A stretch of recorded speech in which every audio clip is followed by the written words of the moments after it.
The courtroom was quiet. Too quiet. Even the clock on the wall ticking seemed reluctant to make any noise. Reporters crowded the back row, cameras at the ready. The wooden benches groaned as people leaned forward, waiting, starving for the bedlam that was soon to erupt.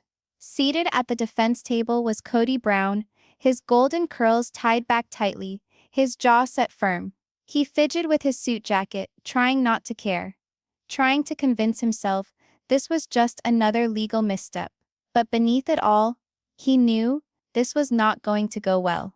Kody had weathered difficult meetings in the past. Furious wives, broken vows, and cameras documenting every breakdown. But this was different. This was court, this was judgment. And for the first time in his life, he couldn't control the finish. Case number 5432.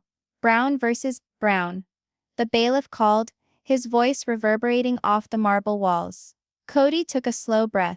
Before him sat his attorney, costly, arrogant, and oblivious to the emotional tempest that swirled around this family. The judge, a woman with piercing eyes and a voice like steel, set down her papers. We are in court today to hear complaints of financial improprieties and family deception. Mr. Brown, do you comprehend the accusations against you? Kody nodded once. His gaze locked on the judge. Yes, Your Honor. But I assure you, these allegations are entirely untrue. He went for a smile, that same TV smile that won over millions of viewers once. But the courtroom wasn't having it. And then, the doors opened. A loud creak pierced the silence. Every head turned. Every whisper faded. Meri Brown walked in. The air changed. Cameras snapped. A few gasps escaped the crowd. But this wasn't the same Meri the crowd remembered from Sister Wives. Forgotten was the quivering voice, the fidgety laugh, the lady who had once pleaded for crumbs of love. This Meri strode along with intent. Her heels clicked the floor like justice drumbeats. Her hair was pulled back sharp and purposeful, and in her arms, a fat folder, tightly sealed, loaded with secrets. Kody's throat closed up. His hand jerked against the table. What is she doing here? He grumbled under his breath. Robin, sitting beside him, gripped his arm. Stay calm, she whispered, her voice trembling. Don't let her win. But Meri wasn't here to play games anymore. She approached the front of the courtroom. Her eyes locked on Kody. Not with anger, but with something far more terrifying. Determination. Your Honor, she said firmly, placing the folder on the bench. I'm here to expose what Kody has hidden for years. The courtroom burst into stunned whispers. The judge banged her gavel once. Order. Christine, who sat in the gallery next to Janelle, shared a wide-eyed look. Do you think she actually found something? Christine whispered. Janelle slowly shook her head. If Meri's here, it means she's finished playing quiet, and that should frighten him. Kody forced a laugh, but it came out thin and nervous. Your Honor, this is ridiculous. My ex-wife has some personal grudge. This has nothing to do with the case. The judge looked unimpressed. Mr. Brown, we'll let Miss Brown present her evidence before making judgments. Meri walked over to Kody. For years you instructed me to keep family business private. You said the cameras only got to see the happy part. But while we smiled for the show, you were moving money, keeping things in the dark, ensuring your kingdom remained under your grip. Kody's eyes grew tighter. You don't know what you're saying. Oh, I know what I'm saying. Meri's voice didn't tremble. And I have evidence. She slowly opened the folder. On the inside, the papers appeared to be run-of-the-mill documents. Financial reports, bills, agreements. But the manner in which she clutched them, it was as if she was clutching his destiny. The drama unfolded. The rustling of cameras blazed through the room again. Kody's attorney leaned over and whispered, Do we know what she has? No, Kody grumbled. But whatever it is, it's phony. Nearby, Christine leaned over to Janelle and whispered, He's sweating. Good, Janelle answered icily. Let him feel what we felt for years. Meri took a deep breath and gazed at the judge. Your Honor, before we start, I need to say something. This is not about revenge. It's about truth. And truth, no matter how long it's kept under wraps, always manages to escape. The judge nodded. Please go on, Miss Brown. Meri raised the first page, her gaze unflinching. These are records of transactions out of the family joint account. Money that was meant to contribute to our joint property taxes. But see here, more than $400,000 was paid into a private business account in the name CR Holdings. That business does not appear on paper, but the account goes back to Kody Brown's name. Gasps filled the room. Kody scowled. That is not true. I spent that money on family bills. Family bills? Meri echoed with venom. You mean Robin's estate? Robin blushed. That is not fair, she barked. Meri didn't even glance at her. Fair? You want to discuss fair, Robin? While the rest of us were struggling by, you two were constructing your dream house and labeling it shared responsibility. The judge banged the gavel again. Order, one more outburst and I'll clear the courtroom. The tension was unbearable. Every person in the room could feel it. Years of hidden resentment boiling to the surface. Kody leaned toward his lawyer. This is nonsense. We'll shut this down. But even his attorney looked uneasy now. Because something about Meri's confidence didn't feel like a bluff. She wasn't angry. She was certain. And then she spoke softly, her voice shaking just enough to be human. I spent years believing you when you told me we were a family. When you told me you did everything you did for us. I desperately wanted to believe that. But you weren't keeping the family safe, Kody. You were keeping your empire safe. The room fell silent. Even the reporters paused in typing. Kody gazed down at his hands. His teeth clenched, his eyes blazed. He yearned to strike back, to regain control. But for once he had none. And the worst of it?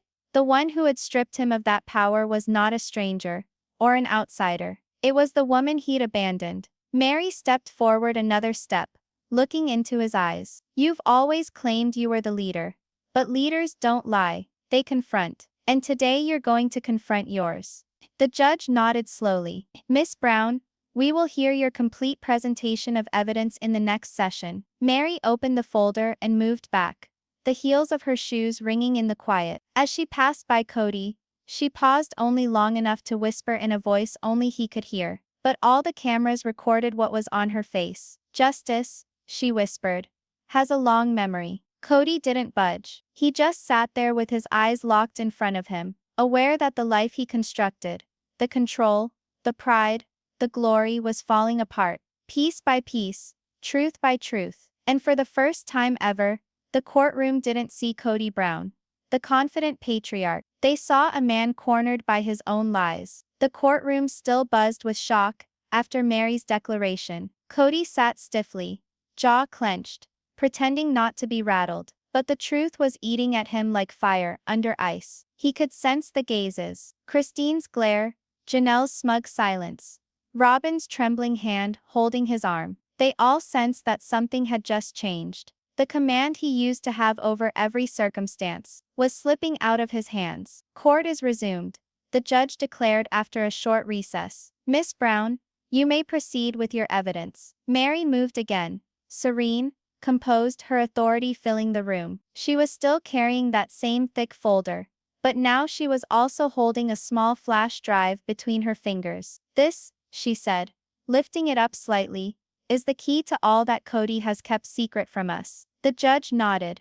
Go on, please. Meri breathed slowly. After all those years of suspicion, I began checking our family's financial record. I couldn't work out why money was always short, why every home project or holiday was postponed. Yet somehow, Robin's new house was constructed quicker than any of ours ever had been. There was a shiver of laughter and whispers running through the gallery. The judge glared a warning, and silence fell again. Meri went on, her voice slicing like glass. So I did what Kody instructed us never to do. I questioned things. I asked for old bank statements, records and receipts. Everything seemed in order at first, until I saw specific deposits marked under something called CR Holdings. Kody's head came up sharply.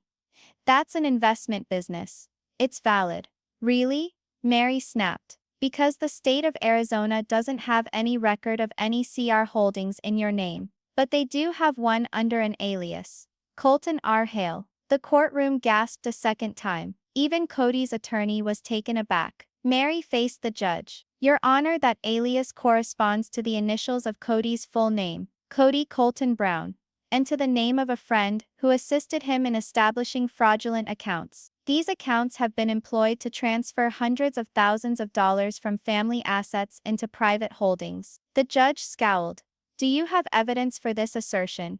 Meri passed the flash drive to the court clerk. Yes, all transactions are here. I saved it before he deleted anything. Kody sprang from his chair. That's illegal. She stole that from me. The judge slammed her gavel. Sit down, Mr. Brown. If she is telling the truth, this evidence will be examined under court supervision. Meri never took her eyes off him. You said we were a family, Kody. But families do not keep secrets about money. Families do not create empires upon deceit. Kody spun to Robin. You think this? You know I would never. Robin's eyes swam with tears, her face white. Kody, she has papers. Kody stuttered. She's lying. But then the big screen behind the judge came on. The clerk plugged in the flash drive. Numbers materialized, line after line of transactions, each with dates and brief comments. Deposit to CR Holdings, $150,000. Withdrawal for private real estate purchase. Transfer to Robin L. Brown, personal property funds. Christine gasped. Oh my God. Janelle whispered, it's all true. The courtroom hummed with chatter. Journalists wrote furiously, the click of their pens sounding like rain. Kody's attorney rose. Your Honor, this is circumstantial. We don't know who may have accessed these accounts. The source is possibly fabricated. Meri didn't even blink. Then tell me about this, she said, pushing another piece of paper forward, a bank signature card. The camera zoomed in on the screen. There, in black lettering, was Kody Brown's unmistakable signature. Even the judge leaned forward. Mr. Brown, this is your handwriting. Do you not admit signing this document? Kody paused. His throat dried up. I don't remember signing that. Meri crossed her arms. You remembered signing the loan on Robin's mansion, didn't you? Kody reddened. That was for our family. Meri stepped forward, her tone low but intense. No, Kody, that was for your fantasy. The rest of us were merely the background characters you held in reserve for ratings. Gasps again. Even the judge had to conceal the slightest flicker of feeling. Robin started crying softly, muttering, Kody, please say something. But Kody had no more to say. He was cornered. The figures on the monitor shouted louder than any apology he could make. Christine stood up in the gallery. I warned him. I told him years ago that secrets kill families. But he laughed. The judge scowled. Miss Brown, sit. No, Christine replied, her eyes brimming with tears. We lived this. He dictated everything. Every dollar, every home, every decision. We surrendered our lives. And he gave us betrayal. The judge gave her a moment, then nodded. Thank you, Miss Brown. The court acknowledges your emotional testimony. Kody's attorney attempted to interrupt again.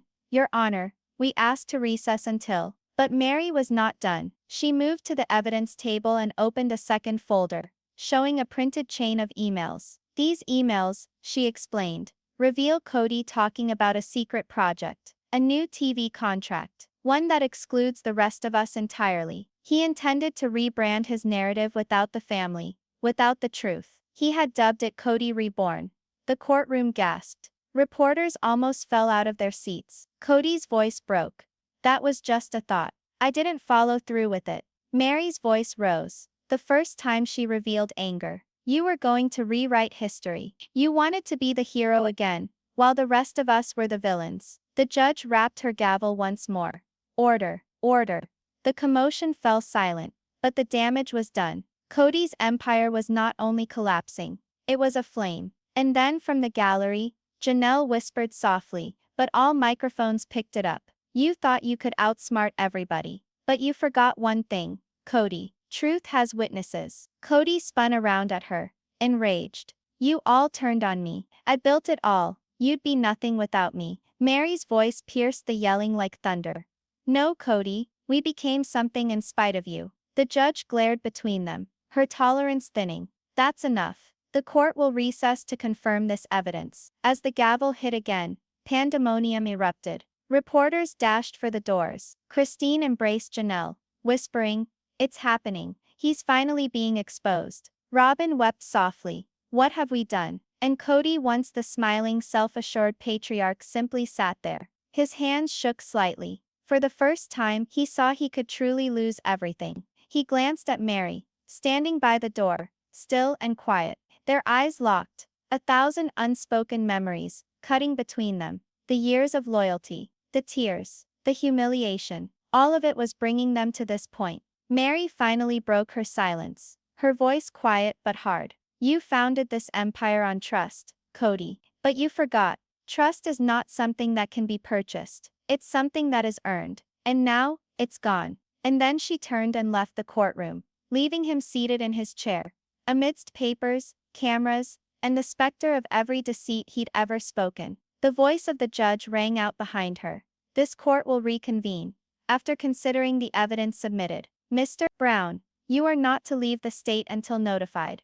But Kody barely caught her, because for the first time in his life, the courtroom was no longer his stage. It was Meri's now, and the truth she held in her hands. When the court reconvened after recess, the air was heavy with tension and the smell of fear. The cameras had been recalibrated, microphones checked, and reporters muttered furiously, trying to anticipate what would transpire next. Kody sat silently at the defense table, shoulders hunched, jaw clamped tight. His attorney leaned in close, whispering tactics, but Kody hardly heard. His head was spinning, every thought a whirlwind of panic and pride, crashing together in his chest. He wasn't accustomed to losing his grip, not in the house, not in front of the camera, not anywhere. But now, Meri was in control, and the whole world could witness it. The judge entered. Court is now in session. All rose, then sat again in identical synchronicity, like waves crashing and retreating from the beach. Miss Brown, began the judge, you said you didn't gather this evidence by yourself, that someone helped you. The court needs you to name this person for the record. Meri nodded, advancing. Her voice was firm. Yes, Your Honor. The individual who assisted me in revealing the truth is prepared to testify. Kody scowled. His gaze flicked from Meri to the gallery. What are you saying? Meri shifted slightly, her eyes on the back of the courtroom. You'll see. The judge nodded to the bailiff. Call in the next witness. The large wooden doors groaned open once more. A whisper ran through the crowd. Cameras snapped close-up shots. Even Kody's breathing altered. Quick, jerky, nervous. Out of the doorway came a young woman, her outfit plain, except for the black blazer. Her hair was just past shoulder length, and her eyes, serene, unblinking, fixed directly on Kody. Kody narrowed his eyes, attempting to place her. Then gradually awareness spread over his face like an eclipse. Not, he grumbled under his breath. It can't happen. The bailiff escorted her to the witness stand. She sat down, adjusting the microphone. Please give your name for the record, the judge instructed. The woman fixed her gaze on Kody, her voice gentle but firm. Aurora Brown. The room erupted in whispers and gasps. Robin's hand flew up to cover her mouth. Aurora, she breathed, tears already welling. My daughter? Christine leaned over Janelle. She's testifying against him? Janelle whispered back. Appears the truth found its way home. The judge rapped her gavel. Order, quiet in the courtroom. When the room finally went quiet once more, the judge turned to Aurora. Miss Brown, do you comprehend the seriousness of testifying in this matter? Aurora nodded. Yes, Your Honor. You may go on. Meri offered Aurora a little nod of reassurance, one that meant you're safe now. Aurora drew a breath and started. I was raised thinking my family was special, she said, her voice shaking a little. That love and togetherness were the key to everything. My mom, Robin, instructed me to honor my dad, to trust him. And I did, for years. But then I began seeing things that made no sense. Kody leaned forward uncomfortably. Aurora, stop. You don't know what you're saying. Aurora's gaze didn't waver. I know exactly what I'm saying. The judge waved for her to go on. I worked part-time in Dad's home office for a short while, assisting him with emails and filing. One evening, I was sorting documents when I came across folders labeled private accounts. They were tucked away behind family photos. I found it odd, so I checked them out. She fell silent. The room was filled with an uncomfortable silence. What I discovered, she added softly, were duplicates of wire transfers. Large ones. The same ones Miss Meri discovered. They were all signed by my dad, using the alias CR Holdings. The audience gasped once more. Aurora swallowed hard. I told myself at first that it was probably business. But then I read the notes on some of the files. They had things like move before Christine asks. And don't say anything to Janelle. I knew it wasn't business. It was betrayal. Kody jumped up, voice trembling with rage. That's enough. You don't know what you're talking about. You're a child. Sit down, Mr. Brown. The judge barked. But Aurora didn't blink. I'm not a kid anymore. I saw what you did to Mom. And to everyone else. You claimed you were defending the family. But you were defending yourself. Robin wept softly. Aurora, please. Aurora faced her. Mom, I love you. But you taught me to do the right thing. That's what I'm doing right now. Mary's eyes shone with pride and heartbreak at once. Aurora went on, producing a tiny USB drive from her pocket. I made copies before he could erase them. I gave them to Miss Meri because I couldn't keep the secret anymore. The courtroom erupted again. The judge waved to the clerk. Take that drive in as evidence. As the clerk took it to the bench, Kody's attorney rose. Your Honor, this is outrageous. She broke into private property. She reached the truth. Meri cut in sharply. The judge cut them both off with one glance. This court will determine the legality. For now we will consider this testimony as presented. Kody confronted Aurora, his rage barely in check. You know what you've done? You've destroyed this family. Aurora spoke, her voice trembling, but she didn't recede. No, Dad, you destroyed it the day you began lying to us. That sentence sat in the air like thunder. Christine brushed away a tear. Even Janelle, who was not often moved to emotion, appeared shaken. The judge finally spoke, dispelling the heavy silence. Miss Brown, can you verify that these documents were discovered in the defendant's home office? Yes, Your Honor. And that you voluntarily gave them to Miss Meri Brown? Yes, the judge nodded. Your candor is observed. Aurora dropped her eyes for an instant, tears pricking. I didn't mean to hurt anyone, but seeing everybody fall apart with him still pretending, I couldn't keep it up any longer. The judge rocked back in her chair, visibly affected. You've been very brave, Miss Brown. Kody banged his fist on the table. This is a conspiracy. Meri and Aurora are conspiring against me to ruin me. You're all envious because I moved on. The judge snapped. One more outburst, Mr. Brown, and I will hold you in contempt.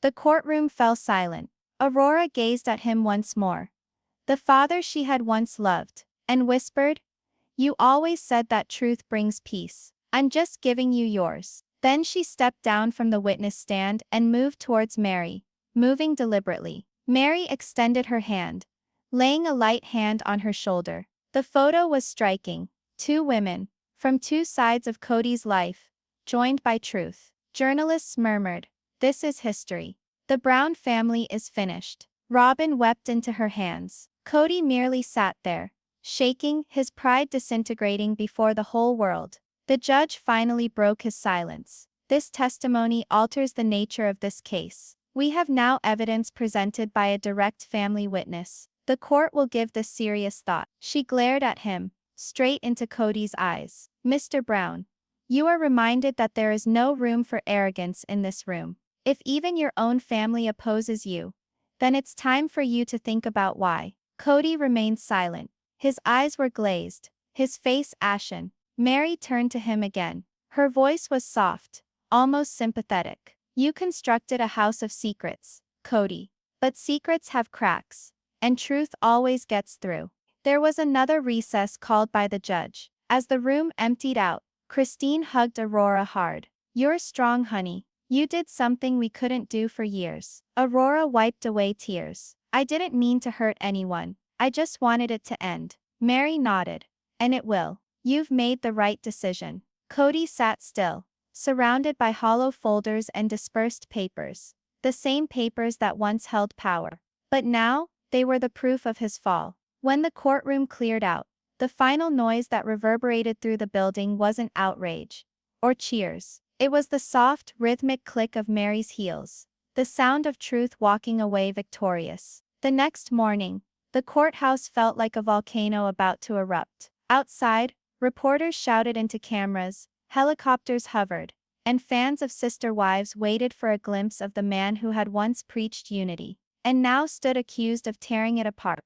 Within the courtroom, the lights blazed down like interrogators' lamps. Meri remained silent, eyes intent. Aurora wasn't present today.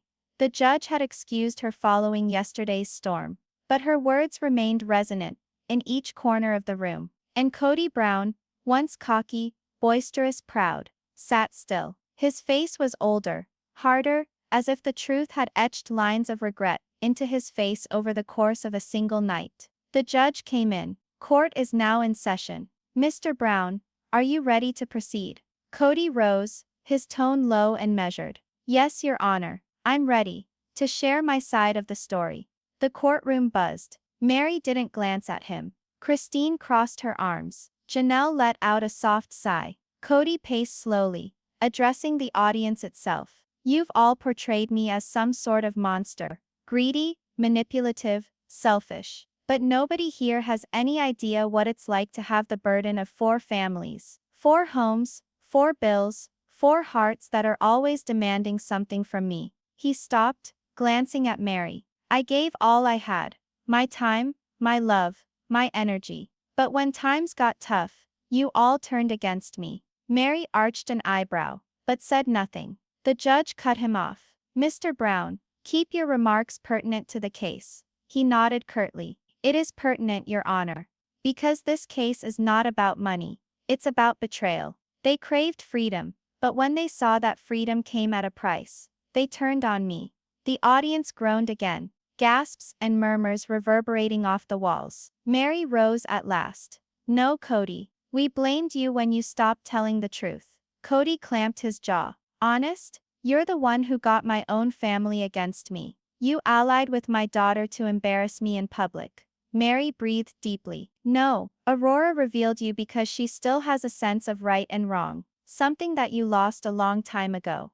The judge slammed her gavel down. Order, but the control was fading. Kody faced the judge again, voice escalating. Your Honor, I am not a criminal. I am a man who attempted to keep his family together when everyone else wanted anarchy. They abandoned me, and now they want to ruin me for getting on without them. His attorney attempted to soothe him, hissing, Kody, stop.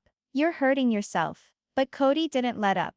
His fury had consumed him. You want to discuss money? He bellowed, jabbing his finger at Meri. What about the businesses I created to keep everyone in business? The houses, the bills, I paid for everything. And this is how you pay me back? Taking me through a courtroom like I'm a criminal? Meri's eyes flashed with tears, but her tone remained even. You constructed those businesses using our names, Kody, on our trust. You used us as your covers. You didn't shield the family. You hid behind it.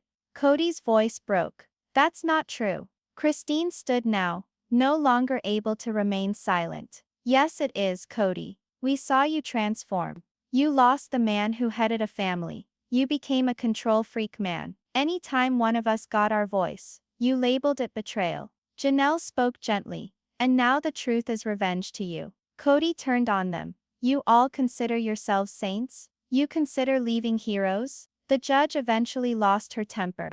Enough. The gavel came down. This is not a session of therapy, Mr. Brown. Compose yourself or I'll have you taken out. The courtroom was once again silent, apart from Kody's labored breathing. He glanced around, at Meri, Christine, Janelle, and the vacant seat where Robin ought to have sat. And for the first time, he really did look alone. Then there were the words that shattered the final fragment of him. The judge leaned forward, her voice firm but empathetic. Mr. Brown, you've spent your entire testimony blaming everyone but yourself. But not once have you owned up to what you did. The evidence, the transfers, the testimony, the documents, they're louder than your rage. She looked in Meri's direction. This court acknowledges the bravery that was required to bring this to light. Without it, the truth might never have been known. Kody's voice shook. So that's it? You're all just going to ruin my name, my family, my reputation? Meri took a step closer, her voice low and cutting. No, Kody. You did that on your own. All we're doing is letting the world see who you actually are." Kody laughed harshly, shaking his head. "You think this is done? You think people will take your word over mine?" Meri kept his eyes locked with hers. "They already do." The courtroom fell silent. The judge clicked her pen, reading over her notes. "This court will make a decision shortly. In the meantime, Mr. Brown, I recommend that you think, not about what was lost to you, but about what you discarded." Kody sank back into his chair, vanquished. That pride that had never left his voice was silenced, now. As the judge recessed for the day, Meri picked up her papers. Christine and Janelle followed her, passing Kody without speaking. For an instant, Kody extended his hand, as though wishing to say something, to hold them back. But there were no words. Meri stopped at the door and glanced over one final time. "Kody," she whispered, "the truth doesn't kill people. Lies do." Then she turned away. Serene, powerful, unstoppable. Kody remained seated, gazing across at the empty room. The cameras ceased to roll. Reporters had moved outside, and for the first time there was no one remaining to perform for. The once proud patriarch of a family empire was now merely a man surrounded by papers, silence, and regret. And deep inside somewhere, for the first time in his life, Kody Brown understood he had lost it all. Not in a courtroom, but to truth. The last day of the trial dawned over gloomy skies. Rain rapped softly at the courthouse windows, a warning, then pounded at them relentlessly. The crowd inside was already seated, taut silence hanging in the air. Cameras were poised. Reporters hushed with predictions. Everyone knew that today, there would be a price to tell the truth. Kody Brown was seated at the defense table, his suit disheveled, his complexion pale. His arrogance was lost. His hands shook ever so slightly as he moved around papers that no longer held importance. By his side, his attorney leaned over to whisper, "No matter what occurs today, remain calm, don't respond." But Kody wasn't hearing. He looked rigidly ahead, at the vacant witness chair where Meri had been. She wasn't present yet. When doors finally creaked open, every head swiveled. Meri Brown entered slowly, wearing a dark navy suit, the hue of peace and authority. She was not nervous, was not fearful. She wore no folder this time, just quiet confidence. Christine and Janelle came behind her, sitting in the gallery like silent pillars of strength. The judge appeared a few moments later. "All rise." As all stood, the air was charged. Even the rain outside seemed to catch its breath. "Please sit down," the judge instructed, opening her notebook. "Having considered the evidence, the testimony, and the books, this court has its verdict." The clearing of one throat sounded. Kody swallowed hard. The judge went on, tone even and measured. "This was never just a matter of money. It was about integrity, trust, and responsibility. Miss Brown's evidence was massive and credible. The discrepancies in the books cannot be overlooked." Kody's eyes closed, prepared for the impact.